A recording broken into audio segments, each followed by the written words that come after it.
And we are live. Happy Thursday, folks. It is time for another episode of Watching Wyrd, and you've got the whole crew here tonight, ready to dig it some. Can you dig it, everyone? Let's hear it. Can you dig it? Can you dig it? How was everybody's week? It's damn good. One more day, and then I got spring break. Yes. Oh, wow. Yes. Well, that's pretty good timing. Yeah. Oh, well, he's entered in the wet T-shirt contest, so he's sure to win.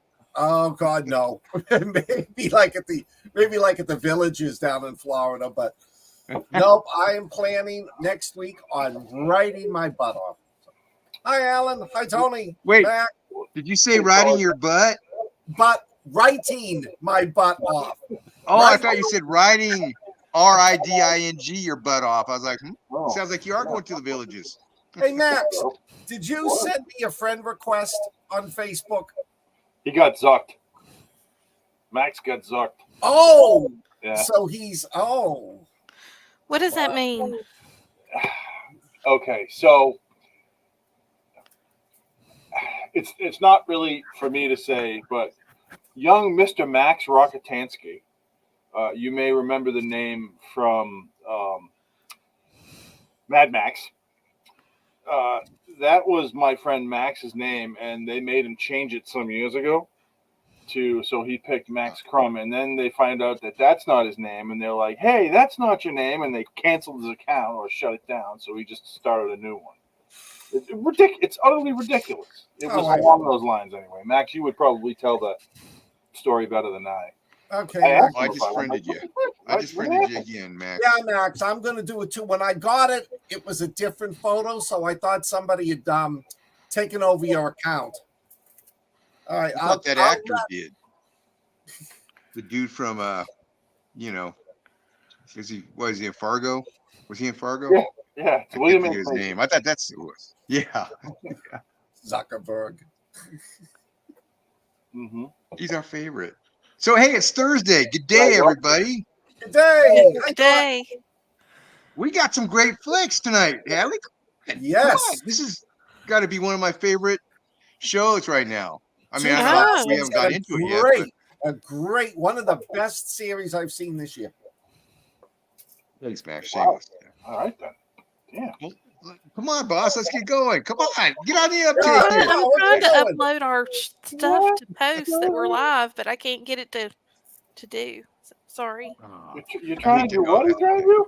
I'm trying to let people know that we're live. I'm trying to be more on the top with this stuff, but it's giving me some issues. What, modern technology giving issues? No way. I know, right? It's the Russians. Technology. Hey, Cecil joined. I will. Word of mouth. The right people will make it. All right. Looks like Oh, look at Cecil. Hey, Cecil. Hey, Cecil. Special. It's like we're in a bad neighborhood right now. All right. So, who wants to start? You. Me? You should start. Lead us in. All right. So, the first movie I watched this week was The Warriors, a 1979 cult classic. And I remember watching this on CBS late night, and I will say that it is the same movie today.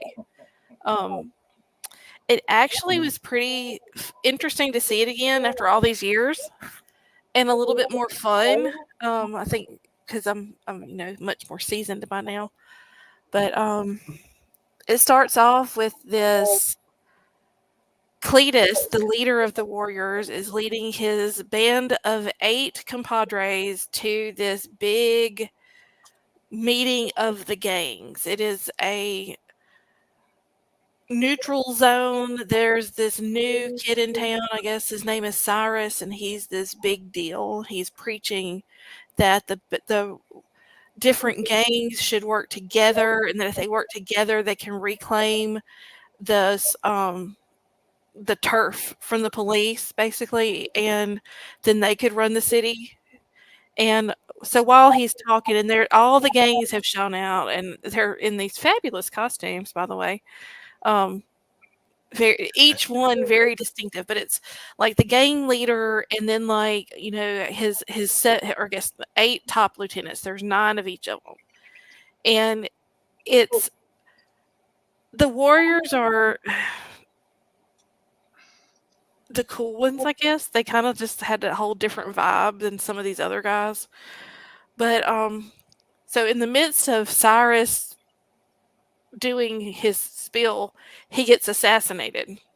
And about the same time that he gets assassinated, the cops show up and they're in force. I mean, there's probably, they've got their nightsticks out. And there's probably, probably, I don't know, it's about 200 gang members there, and there's probably about just as many cops. And they start swinging nightsticks, and everything's chaotic and going crazy. But one of the warrior kids, he saw the shooting, and the guy who did the shooting saw him see him. And when the chaos starts, he sees the opportunity and seizes it and blames the warriors.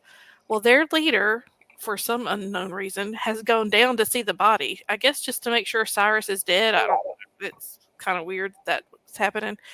And he just got attacked. He got elbowed to death.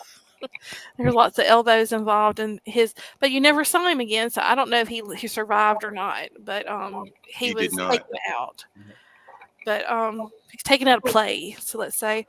And the guys don't know what's going on. They don't know that anything's happened with Cletus, and they run and escape to a very creepy cemetery, which I kept thinking, well, this will be a good time for zombies. But anyway, they don't really know what's going on. Well, since they've gotten the finger pointed at them, it is open season on the Warriors. So they start their journey back to Coney Island, which is at the very end of the line where the subway runs. And so they've got all night to get there. It takes usually like an hour, and they don't get back until dawn. But they do make it back. But it's a spoiler. But along the way, they face many difficulties with these other gang members that are hunting them down. And it's pretty good. There's a lot of well, at least one face that I recognize. There's, I think,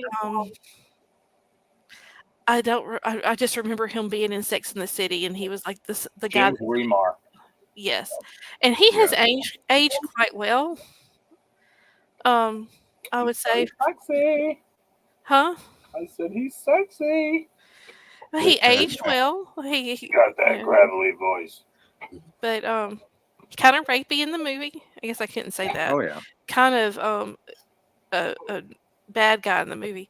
But anyway, it was really good, and like I said, it's on their journey, and there was like some really cool scenes. I'm not going to say this is my favorite movie, but it was enjoyable to watch. I'd say that if you haven't seen it and you like, it's almost apocalyptic in a way, but not I guess kind of a dystopian take on society. But it was interesting. So that's my take. I don't know who picked this movie, but it was a good one. I know y'all like it, so I can't wait to hear what y'all have to say. This was a movie I couldn't wait as a teen to see when it came out. It had such a reputation. There was gang violence at the showings. The preview, the Baseball Furies were just, the imagery of them stand out among all the imagery. When you think Warriors, you think Baseball Furies, and that's what Walter Hill wanted, was a cross between baseball players and Kiss, and that's what he got. I was thinking they were kind of Kiss Army. And that's what they were meant to be from that imagery there. Walter Hill directed 48 Hours, a lot of violent movies in the 80s and 70s. Big, a lot of good movies too, a lot of good fun movies. This one, he was in a bookstore, found this book called The Warriors, and it didn't have a cover on it. He read it and he liked it. And basically, it's based on a Greek story. Greek mercenaries that were trapped behind Persian lines and trying to get out. And that's basically what this story is. Walter Hill wanted to add in this movie a little printing headline on it saying, in the future. But the studio didn't want that. So you saying dystopian apocalyptic, that's perfectly fitting because that's what it was. This movie, it doesn't age well. Yeah. It's a good watch still. It's not the perfect movie. When it came out, it had a $6 million budget, made $22 million. So that was kind of a hit for that studio. But it fell into a cult classic, which we all know that. James Remar, his character in it is just so over the top, the things he says you couldn't get away with in movies, and they wanted to kill off Vermin, the Italian kind of guy that was all over the Lizzies or whatever, that gang. They wanted to kill him off when they ran into the Lizzies, but they liked his character so much that they decided not to. And I think that was a good move because his character was one of the most likable in the of the what, 5 or 6 that were left. And which one was And he? he had curly black hair. He was going after the Lizzies. He was making out with the one, and then she pulled a knife on him. He kind of had some funny. His lines were I guess he had a lot of humorous lines in it. And then you had Foxy, which was is it Thomas Waits from The Thing? Yeah. Windows, the radio operator from The Thing. Yeah. Was that who that was? Yeah. Windows. I knew I recognized his eyes, but I could not place him. And he was supposed to be the love interest for Deborah von Valkenburg, but they had no chemistry. So they switched it to Swan, which that works. Swan's the leader. But he didn't get along with Walter Hill, so Walter Hill killed him off. That he fired him, and that's when he fired him, is when he just said, you know what, we're going to throw him in front of the train and kill him. So he fired him. That was it. And they've since resolved their problems, but I guess he was hard to work with. So that's how they got rid of. That's how you fire somebody on the set. And he's still on. I had a question for y'all. Was how worthless was he? Because he saw the murder, and he didn't tell anybody in this gang. It's like that. Right? That's not important here. Right. Yeah. So, this was Reagan really liked this movie. He showed it at Camp David, and De Niro was asked, cowboy, the one with the cowboy hat. De Niro was asked to play that part, and he turned it down. So there was a lot of changes in that movie. It would have been a weird movie if they hadn't, gone through. What happened to the main actor? Because I think didn't somebody at some point tell me that something happened after he made this movie? Yeah, he made Xanadu and Megaforce. So I mean, and then he just disappeared.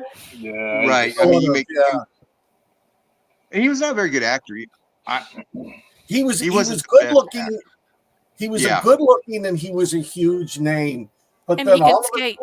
And then all of a sudden, the popularity dropped off. I mean, he still worked up to about 2020, but it was like he'd do voiceovers or he'd have a bit part in a TV series. So yeah.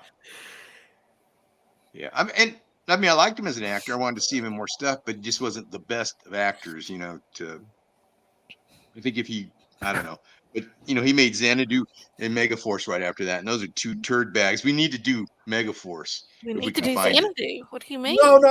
I love the music in Xanadu. I know. I love it. I like the all right. I love the music in Xanadu because I had a crush on Olivia Newton-John when I was a kid. Well, everybody loved roller skating back then.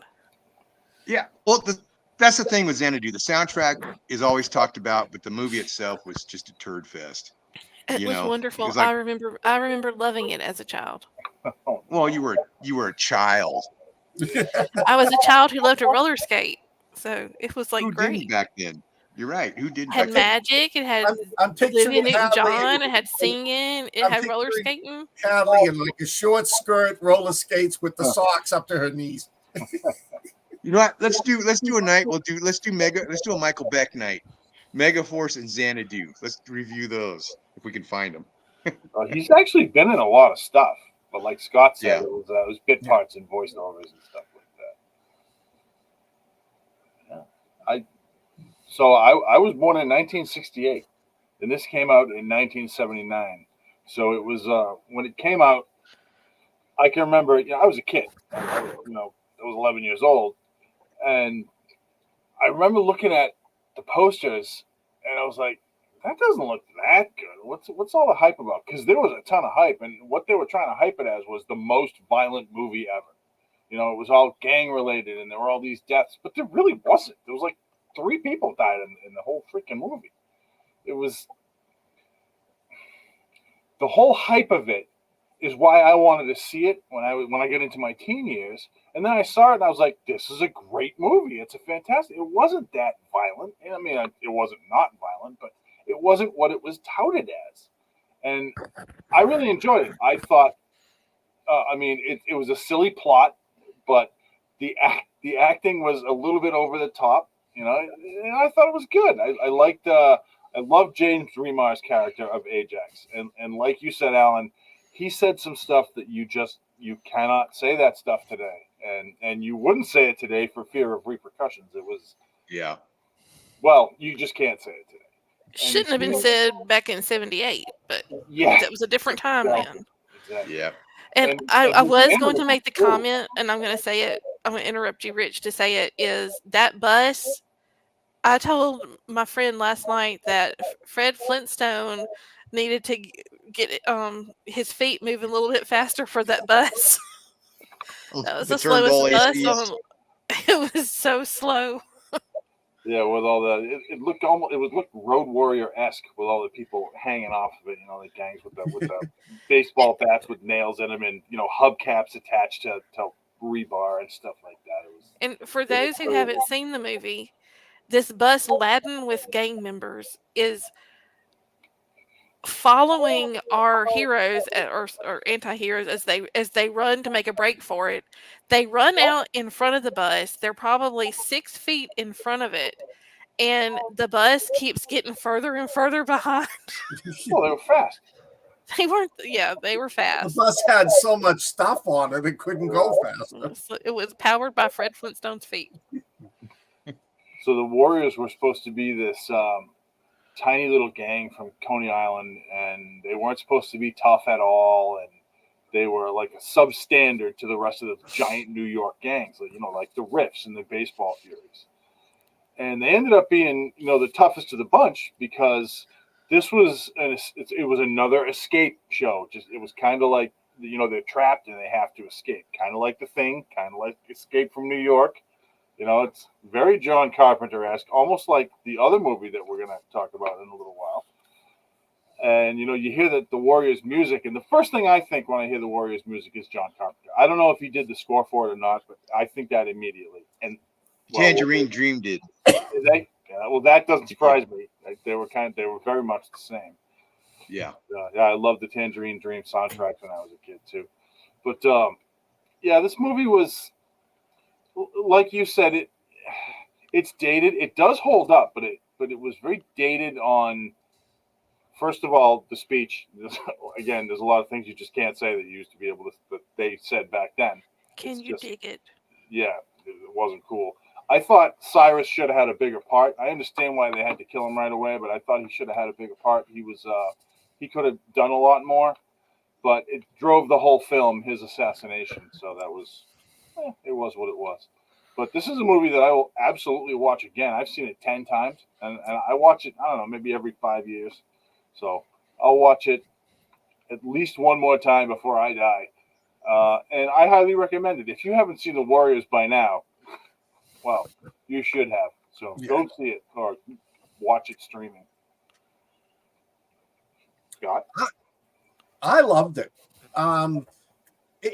It's still good, but it was much more relevant back then. I mean, that's when New York was just ridden with crime. That's when people, couldn't go out. They were afraid. I did not know, Alan, about the fact that it originally was meant to be a dystopian movie, which makes a lot of sense.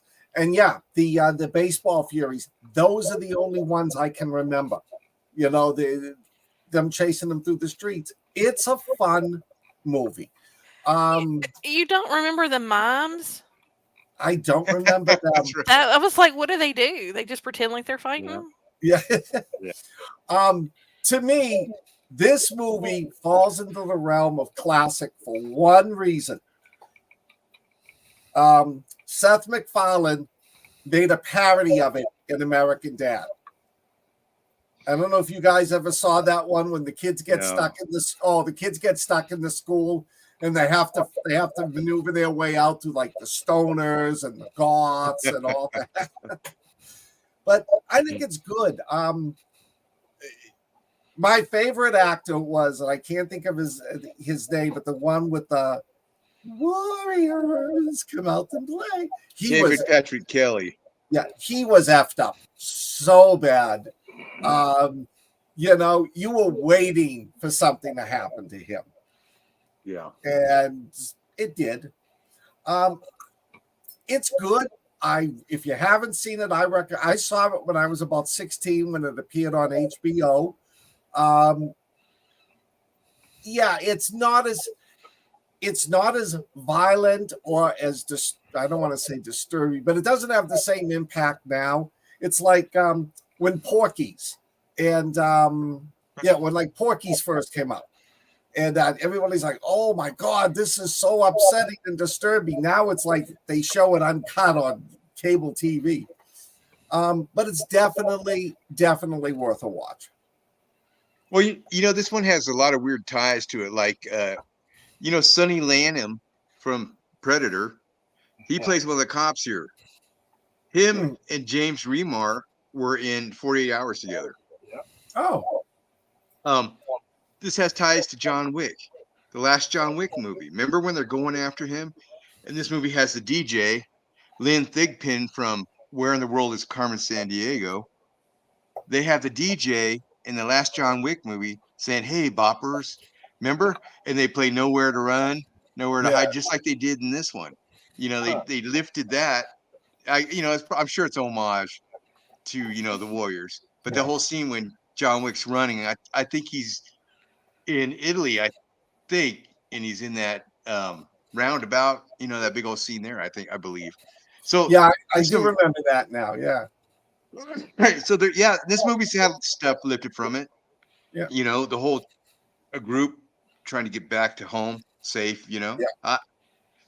Like we said, like everyone, you know, it's dated, but it's a fun movie to watch. And you know, I mean, go ahead. Huh? Go ahead, Scott. For its time, it was fantastic. It fit perfectly. It just stood out. It lost some of its luster today in that respect, but yeah, it's definitely worth a watch. It is a classic. Who doesn't want to see themed gangs running through New York chasing a bunch of guys? Yeah. Great. Yeah. And Ash, I am not berating Porky's. That is one of my favorite movies. The scene in the principal's office after the shower scene I laugh at that every time. That's one of the funniest scenes, I think, in a movie. That scene with the sketch artist, that is one of the best scenes ever. Put up wanted posters. This, you know, and there's only around the boys' locker room. Well, like what you're saying, there's only a couple of fight scenes. There's the big one with the Bay City Rollers, you know, in the bathroom. You know, that fight scene there is like the biggest one, I think. And Baseball Fury is not as bad because it's kind of prolonged, but it's not as they're running focused. the whole time. They're running through Central Park with the Baseball Furies. So there's that. From what I read about the Baseball Fury scene was that they had to add music to make it less real. That was a very realistic looking scene, and they had to try and tone it down some. I like where that Baseball Fury does all that stuff, you know, and then Swan kicks his ass. Well, you know, when he's running, though, I don't know if y'all saw when they're like being chased down the street.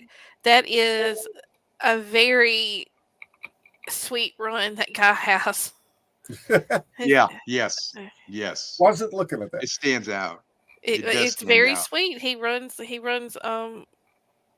very feminine. It does stand out. This is a fun movie to watch. If you haven't seen it, I'm sure most of you have. It's worth a watch, and it's worth rewatching every you know, Halloween. Get some costume ideas. Did you know there was a Warriors video game that came out in 2005? Yeah. Michael Beck voiced Swan. Oh, good. Oh, They talk about remaking this, and I'm on the fence with that. yeah. They know? should.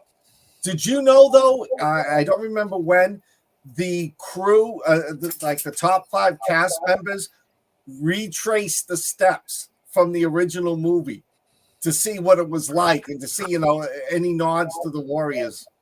I only It's like found that out tonight. Huh? I think it's called like the last subway ride or train Yeah. ride. Train ride, yeah.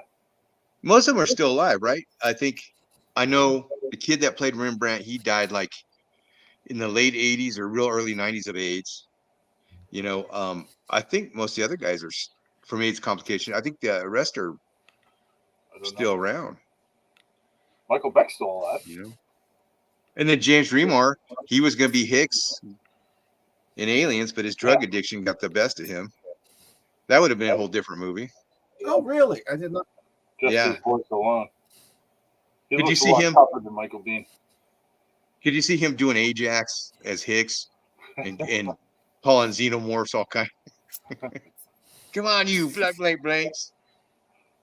Are you turning blank on me? Oh man, yeah, you can't say that anymore. Nope. No. Anyway, I would love to have one. what do you guys rate the Warriors? Hadley, what do you rate the Warriors? I'm gonna give it a solid 3. Okay. Scott? 3.75. It's not a great movie, but it's a classic. So Big Mike. 3.5. I love this movie, but it's dated. I'm going to trump all of you, and I'm going to give it a 4. And I'm going to do that just for nostalgia because I truly couldn't wait to see this movie. It was like a rite of passage as a teenager, because it was supposed to be the most violent movie ever. I was like, I got to see it. That and Dawn of the Dead were the 2 ones that you had to see it, as a 15-year-old kid. Oh. So I'm going to give it a 4. I did feel bad for that gang, the orphans or whatever. Yeah. They weren't all there. Oh, was that the one where they picked up the Spanish girl? Yes. Yes. They were so pathetic. Well, that was the point. Yeah. Yeah. And she was in that 80s series Too Close for Comfort with Ted Knight. Actually, yeah. She had a blonde sister, and it was a sitcom. I used to watch it all the time back then. Van Valkenburg, right? Was that her? Yeah, she was Streets of Fire. Yeah. Streets of Fire. She ran the cafe. You should know that, Hadley. I recognize her. She was in like some sitcoms in the 80s too. Yeah. I guess, what was the one with Monroe and the dad and Too Close for Comfort. Yeah. And Monroe was obviously not interested in the girls. You watch it and you're like, that guy's not really interested in these girls. Unlike Jack Tripper in Three's Company. Yeah, right. Yeah. But TV, man. So shall we move on to another 7? This one's made in 76, right? 4 years. That's not the one I watched because no one mentioned the year and that there were like 16 of these movies out there. Oh, I just assumed you would know, being a cop. It was in the 70s with the other. Yeah, but if she didn't know there were 2 of them, that was. I can understand that. We should have specified. I should have specified. But anyway, somebody break into it. Yeah, okay. Since I'm the Carpenter disclaimer. I did not. Okay, so let's stop. I didn't even know that both of these were John Carpenter films. Y'all did not mention any of this to me. Oh, just the first one's Carpenter. The other one, that's a John Carpenter film. What do you mean? So this one isn't? No, this one is. No, this one is. This one is. Warriors is not. That was Walter Hill. Okay. You got to watch it. You got to go home and watch it. Later on, if you get a chance, watch it. Well, I watched the one with Lawrence Fishburne and Ethan Hawke. That sucked. That's a different beast. I had to look at that one as a different beast, and I enjoy that one actually. But it's not Assault on Precinct 13. No, it's an action movie. This one is the movie that John Carpenter makes every other movie. It's Rio Bravo, Howard Hawks' Rio Bravo, done again and again. This is done in 76, so it's got the sensibilities of 76. It deals with a police lieutenant, I think it's Bishop. Yep. And I guess he just got promoted. And his first assignment is to oversee the closing down of not Precinct 13. It's got a different number. I forgot what number it is. Precinct 9, Division. It's Precinct 9. And this was originally going to be called Anderson Alamo because it takes place in Anderson, California. But the money people, of this movie didn't like the name. And so they gave it another name, and The Siege. And then one of the producers came up with Precinct 13, which has nothing to do with the building they're at. Yeah. Anyway, Austin Stoker from Battle for the Planet of the Apes plays this lieutenant. It's first day on the job. He's closing down this precinct. And there's a handful of people still there, a sergeant and a couple secretaries. And unlike the remake where there's a whole bunch of people there, there's a bus carrying 3 inmates, and one of them is Napoleon Wilson, I believe, who's this murderer, but he's kind of a cool character, he's an anti-hero, definitely. You kind of like him. And he's always asking for a smoke. That's his line. He's always asking people for a smoke. And he's kind of a badass, and you see that in the beginning, in the opening scene where they introduce his character. So he's being transported with 2 other inmates. One of the manager from the Rocky movies. I can't think of his name. He's in all the Rocky movies. He's on his team in the corner. I can't think of the guy's name, but he's in all the Rocky movies, and he looks the freaking same. Anyway, this guy, one of the inmates gets sick, so they pull the bus over to the precinct and say, hey, and they start to unload. And Charles Cypher, you'll see him he is the sheriff in the Halloween movies and in the reboot. All the actors in this, just about, you will see throughout Carpenter's library of films. All of them, from Halloween on. Anyway, there's a father with his daughter, and they're driving through this crappy neighborhood. There's been a lot of gang violence, and these M16s have been stolen and stuff, and this gang's got these weapons. The father and daughter are driving through the neighborhood. They're trying to talk the grandmother into moving out of the neighborhood. Well, the father stops to call and get directions from the grandma, and there's an ice cream truck across the street, and the daughter, played by Kim Richards, who was in 70s Disney movies, Escape from Witch Mountain. As an adult, she's Real Wives of Beverly Hills. She's one of those now, along with her sister Kyle Richards, who plays a victim in the reboot of Michael Myers, a grown-up victim. Anyway, see how this is all tied? It's weird. So she goes to get ice cream. The dad gives her 50 cents or whatever, probably a quarter. She goes to get ice cream, and this gang members come by, and they see her with a little ice cream, and they shoot her. It shows her, man. They shoot her center mass, and she's down, and she's dead. She's probably 10 years old, maybe. Didn't see that coming either.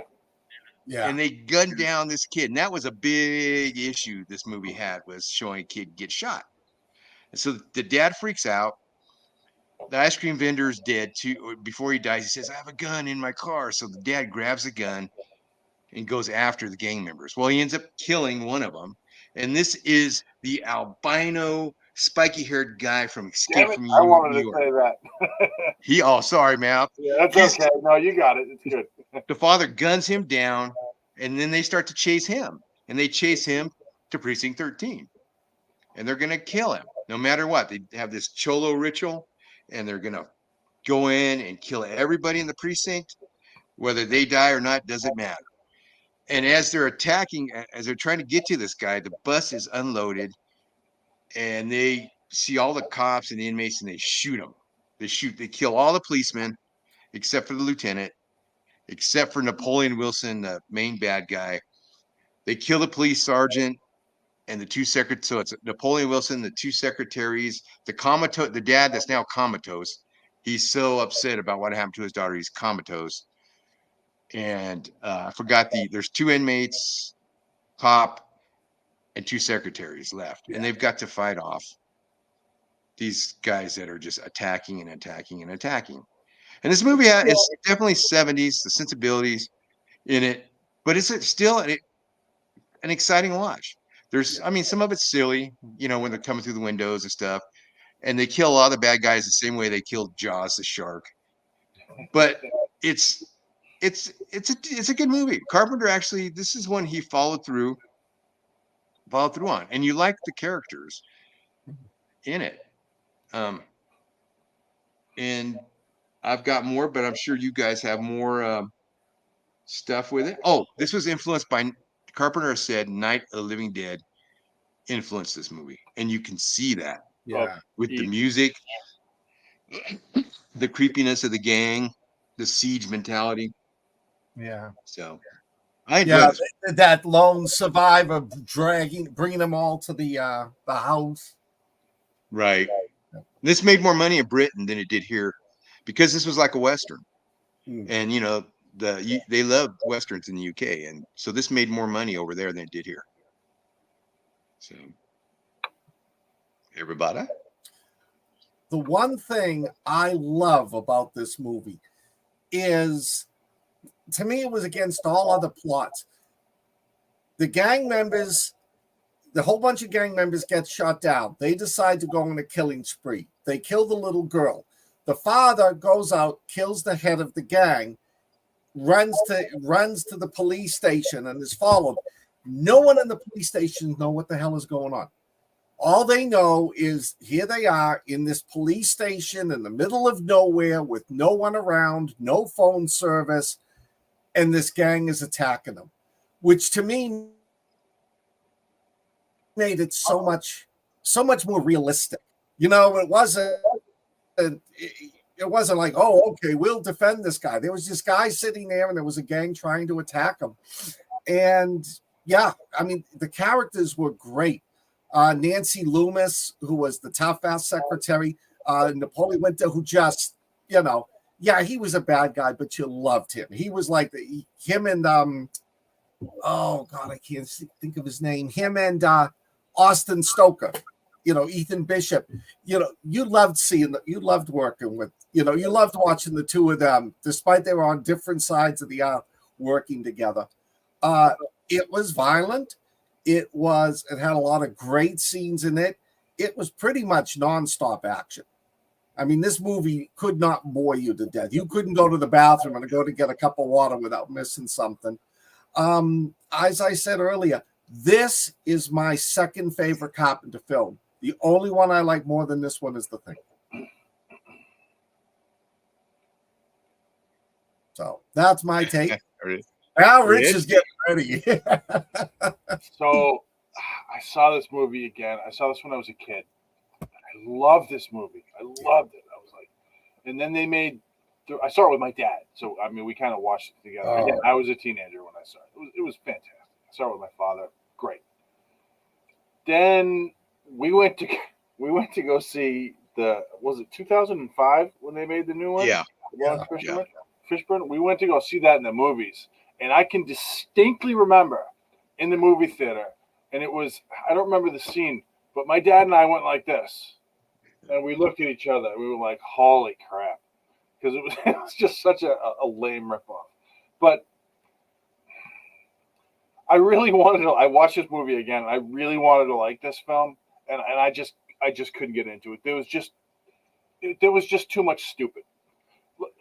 The thing that bothered me the most about this film is the dad, after he sees his kid killed, he grabs a gun, he chases down the bad guys, and he shoots one of the 4 kingpins, and then he just runs away, and they chase him, and he gets into the police precinct, and he's just luggage. He's just luggage. The guy he's not in the rest of the movie. He's just gone. He's just he's a non-factor, and that doesn't make sense to me. That it never did. Even when I was a kid, I was like, "That's kind of silly," but I was able to gloss over it because I love the rest of the movie. They get about 10 rounds between them for the whole movie, trying to defend this abandoned building basically, and they're successful. Throughout the film, you can guess at why they're trying. The bad guys were a bunch of gangs or a gang outside the building, and they're trying to get in the building. They have automatic weapons with suppressors on them. You don't really know why they want to get in there and kill everybody. And the only thing you can surmise is because it's where the comatose guy ran into. It just doesn't make any sense. I mean, it's one thing to want to kill people. Well, why wouldn't they just burn the building to the ground? It didn't make a lot of sense to me. I really, really wanted to love this movie like I did when I was a kid, but it just did not hold up for me. I kind of couldn't wait for it to get over. The acting was just, it was so bad. It was just bad. And don't get me wrong, John Carpenter is one of my favorite directors. I love the guy. And at the end of the film, it's just Bishop and Wilson, and the secretary kind of walks off, and then there's a motorcycle. Oh, that was something else. To come in and save them from everybody, there's 2 cop cars and 2 motorcycles. So there's like 60 guys with automatic weapons, and then there's 4 cops with pistols going like this. So, I mean, come on. It was ridiculous. But getting back to, they hide in the basement, and they, like Alan says, they pull a Jaws and blow up the bad guys with some acetylene. One of the motorcycle cops walks in. He's like, I have to take the bad guy. And Bishop, the cop, like, don't touch him. And he throws him away. I'm like, what? It was just so dumb. It was silly. I understand, we have to be comrades now because we saved each other's lives. But the guy's a friggin' murderer and you're a cop. Come on, that's how it works. Max Crowley said it best. Mid-70s action movie acting. Yeah, exactly. That's exactly what it was. Like the movie Earthquake. Great movie. Bad Oh, yeah. Oh, hey, DA, it's good to see you. There's a point. I like this movie. I do. There's a point though when they're attacking the precinct, and you're like, they hate these windows. They hate this glass because it's just they're shooting out every window, and I mean it's meticulous. There goes ting, there goes a pane, there goes another pane, there goes another pane. I feel like I'm watching The Jerk. And those are oil cans. It's just ding ding. Teen even said that. We were both looking at each other. He hates these windows. To me it was enjoyable because you see the basis of where he started from. Because this is how his movies are built from now on. After this movie, they were all built like this, and so Rich, that's what you get. I'm a big John Carpenter fan, but you're absolutely right. I guess you're right. All of his films are this film. They're all trapped films. Even Escape from New York is a trapped film. Yeah. I mean, Prince of Darkness, The Thing, they're all trapped films. Don't get me wrong. You'll never hear me say a single goddamn bad thing about the movie The Thing, because it is it's my second favorite movie after Jaws, but it's right there. It's right up top. I absolutely love The Thing. Number 1 for me. Yeah, there's a lot of people like that, Scott, really, honestly. And like I said, for me, Jaws is just unbeatable. It's got everything: acting, directing, musical score, terror. It's fantastic. Blood, gore. Yeah. But The Thing is far and away John Carpenter's best movie, and to me, it's like Alan said, all of John Carpenter's movies are kind of the same movie. They're all trapped movies, and this was no exception. Assault on Precinct 13 was his first trapped movie, so yeah. Well, we're doing The Thing next week. I believe so. Yeah. He's got these great ideas. He's got great ideas. Yeah. I mean, the idea of this, bad guys and good guys getting together to fight off another bad guy that's, detrimental to all of them. That's great. Back in the 70s, this was better in the 70s. You're looking at now, we're looking at through, Ethan Hawke and Larry Fishburne eyes, and you've got a rogue cop SWAT team outside trying to get into the precinct, instead of a bunch of Can I tell about that since I watched it? Yeah, go ahead. You're up next. Okay, so I watched the 2005 remake of Assault on Precinct 13, and it, by the way, is credited to John Carpenter. But it had an all-star cast. It had Ethan Hawke, it had Lawrence Fishburne, it had Gabriel Byrne, Maria Bello, it had Drea De Matteo, Yep. John Leguizamo, Brian Dennehy, Ja Rule, Curry Graham, Alicia Hines, Matt Craven, people I don't recognize, Kim Coates, Hugh Dillon. It just had a ton of people that you knew and that you were vested in. Dorian Harewood, again, a number of actors that you know from everything. Yeah. And it didn't suck. It was no 5-star cinema masterpiece, but I enjoyed it. It kept me entertained, and I always enjoy seeing Lawrence Fishburne do his Morpheus on screen, and yeah, but it was a trapped movie. In the beginning of the film, the Ethan Hawke character he loses his whole team on a sting. Um, they were killed by Serbian mobsters who also was it was a guy from Bosch. Oh yeah. Yeah, he's this guy, and yet anyway, it was pretty good, and I mean, he's kind of slumped. He's a drug addict now. I don't know who that is. Can That's you, Hadley. I think it's you, Scott. It's the echo, I think, is coming from you. I have headphones on. The only one I hear echoing is you, though. Oh, okay. I don't know. See, I don't hear you echoing, but that, I heard Scott echo I'm when in- he said something. I did once, yeah. I'm in the basement, so All of us are.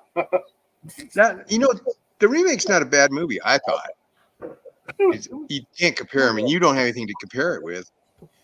Hadley. So, it's violence for violence sake, and it's got Ethan Hawke, like you said, it's got an all-star cast. So it's not a bad movie.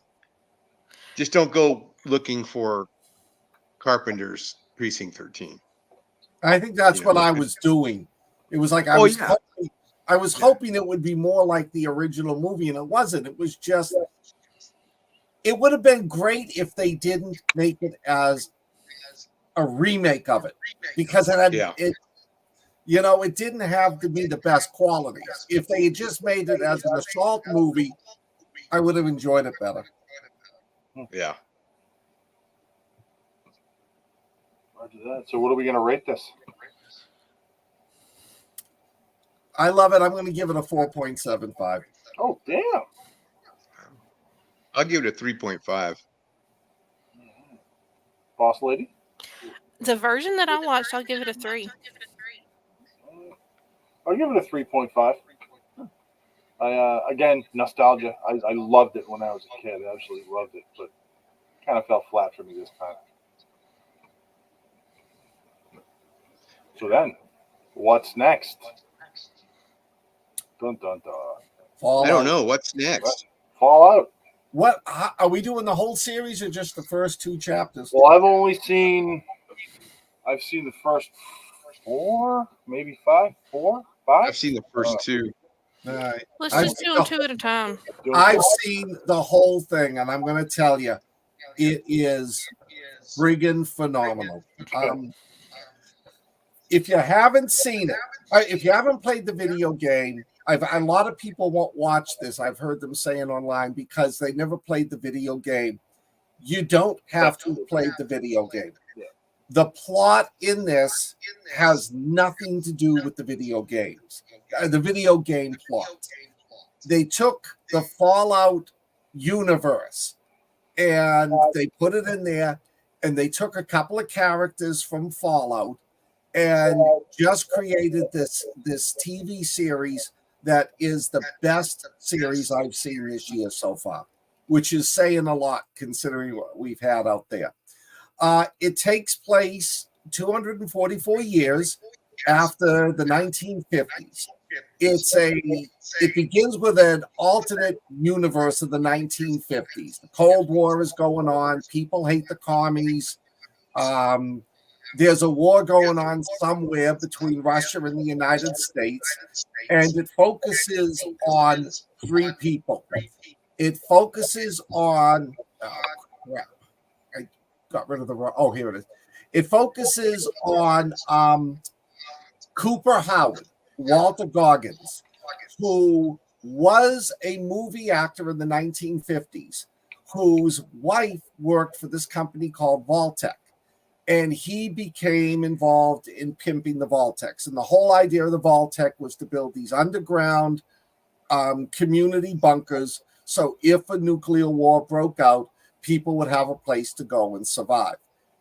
He was there. He survives the war and is living 244 years later as the Ghoul. Got to admit, he's my favorite character in this. He is just, he rocks this show. You then have Aaron Moten, who plays Maximus. He's part of the Brotherhood. And the Brotherhood is this anti-technology. They're almost like a pseudo-religious cult. They all wear these massive suits of armor to protect themselves.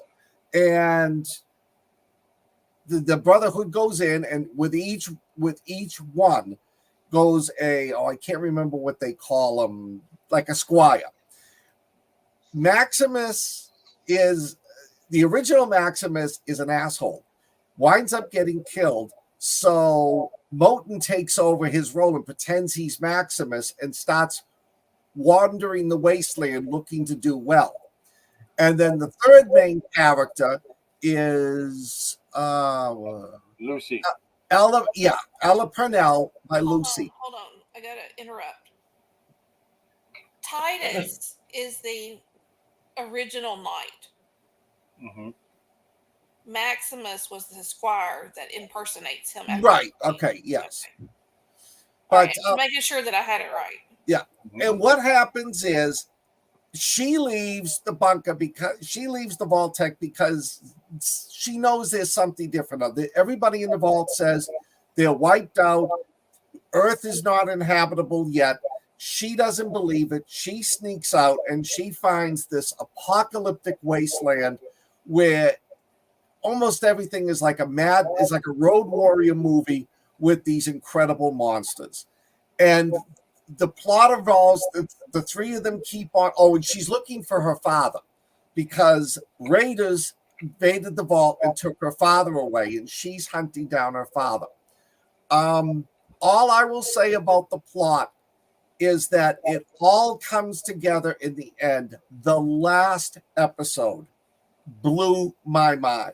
It was fucking phenomenal. I just loved the ending of it. There throughout the whole movie is, if you played the game, you'll love it where they are. There's little Easter eggs. You see things that like a big deals in the movie, are in the video game that you just fall in love with. They're like, oh yeah, there it is. If you've never played the video game, it doesn't matter. You'll see it. You'll think it's cute. Some of the monsters are in there. Some of the secondary. The settings for some of the locations are like taken right from the video game. It's a good series. Even above and beyond the video game itself, the plot lines, the 3 or 4 separate plot lines that are working their way through the movie all come together at the end and they make sense. And like I said, it was just like, wow. So, what do you think? You play it, right, Rich?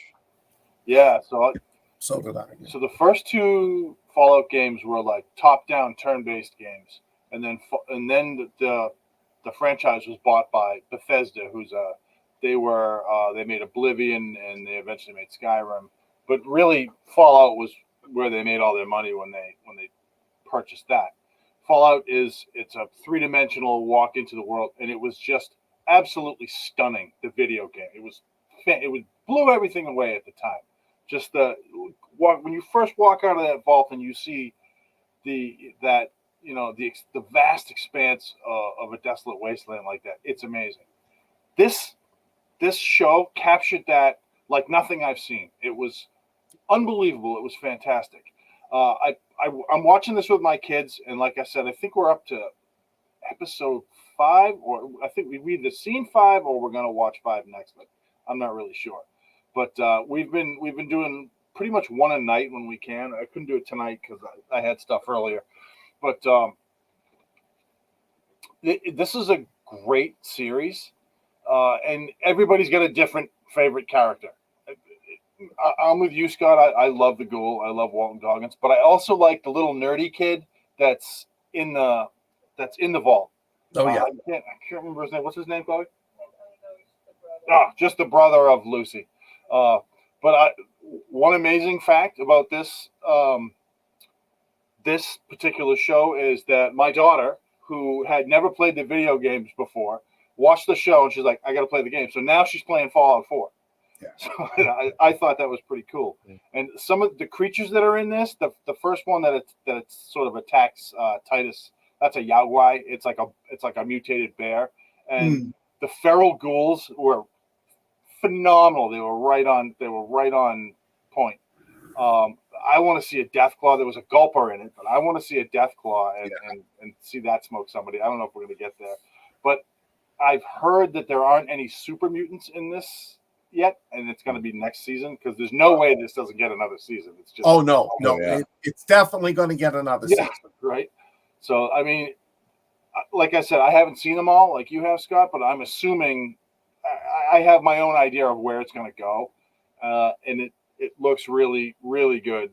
And they have like the Super Duper Mart. That was something that was in Fallout 3, and they put it. I guess it's in a lot of the Fallouts, and they put it in this. It's just there's so much nostalgia from the show back to the game, and like you said, Scott, the Easter eggs are just unbelievable. Yeah.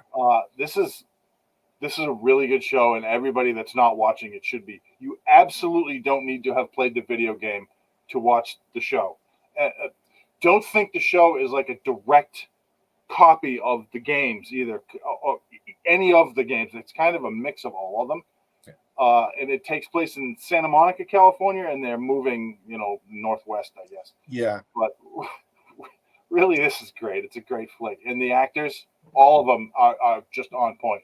Walton Goggins is, like I think Max said, he's a national treasure, and he's absolutely a national treasure. One of my favorite actors. Oh, I can't rave about this enough. Let me just jump in and add one thing. The acting is great. The video game itself has a little bit of a comic side to it. Mm-hmm. Have you noticed how many comedians come in and make their appear? Like Titus was, I can't think of his name. There's a ton Michael Rappaport. Yes, there's a ton of comedians who come in and play serious roles, and that gives the series a little bit of a comedic side to it. So all I'll say, Rich, is you'll love the Easter egg at the end of season 8. Good. Episode 8. And Max said there's a homage to Justified when the ghoul comes out of the casket when they pull him up. Well, the guy that pulls him out was a bad guy on Justified. I can't think of his name, but he played Bubba Gump. But if you watch Justified, he was on for a few seasons as a bad guy, and I think Walton Goggins might have killed him in the series. So that's kind of cool. But if you want to see what a treasure Walton Goggins is, Google his father. His father has the same name, so he's a junior or a second or something. He's got the same middle name as his dad, and his dad wears these cowboy clothes that must weigh like 150 pounds, and he hands out pictures of himself already signed to people. And I'll hand out pictures of Walton Goggins Jr. with his signature, not Walton Goggins' signature, but the dad's signature on it of his son. It's hilarious. Did you see where he based his baby brother Billy? Oh, so you saw that? Yeah. Yeah. I love him. Yeah. Him and Danny McBride are just amazing. Yeah. Yeah, they are national treasure. Okay, I'm going to say this real quick. Go ahead. No, go ahead. We're right at 10, so hurry. I'm done. You guys got it. I was just going to say, I'm not a gamer. I've never gamed. this was something that I thoroughly enjoyed, and so wives and girlfriends are going to be good with this too. If you haven't watched it because you're afraid they might not like it, I think that you'll be surprised. Yeah, there are strong female characters in this. Yeah. Yep. Yeah, she All kicks right. ass on her wedding night. Yeah, she had to. Yep. But I love the dog. That's all I'm going to say.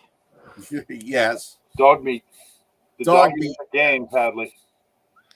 Mhm. Yeah, he's the first one you pick up in the game. And then you can like change him out for other characters, including the ghoul. You can like become friends with the Wow. ghoul, and then you go on missions together. Well, I just want the dog. All right, it's kids, neat to that's go on going to missions. do it for us for tonight. That's 10 o'clock. We're right at 1 hour. And it has been a great episode. I think that the boys really enjoyed this one. So overall, while our scores might not have been top-notch movie cinema stream stuff, we definitely, well, I think I'll give Fallout at least a 5. Am I Yeah. right? Yeah, I'm You'll going there. stick- I'd like You'll to see stick more. with the 5. It gets better. That's great. All right. Stick with Well, so Fallout for sure. Watch If you it. haven't watched The Warriors, watch it. I don't know what we did with the Precinct 13. I watched the wrong one. It was worth watching. But the guys are making me want to watch the other one. So let's see. I'll let y'all know what I think. Until next time, stay weird. And we're back next week with the thing. I don't know what we're pairing with it, but we will get back with you with that. There is nothing to compare with the thing. Thing, Hey, the thing actually, too. Alien, no, please. Oh, don't. All right, kids. Tomorrow night on Weird Awakenings, they are doing State Strangeness, and the state that is up on the block is going to be New Hampshire. So I'm gonna Scott be Baker there. should be there to talk about all the strange places he's been in New Hampshire, and maybe we'll have a special guest or two hop on. I know that I believe Ash might maybe turn up because he lives in New Hampshire too, doesn't he? Yeah, but I doubt he'll turn up because he won't get home till 9:30. The show will be over. Okay, well, drat. Yeah. Anyway, State Strangeness, see you tomorrow night. And until next time, same bat channel, Night, everybody. stay weird. Thanks for coming. Right.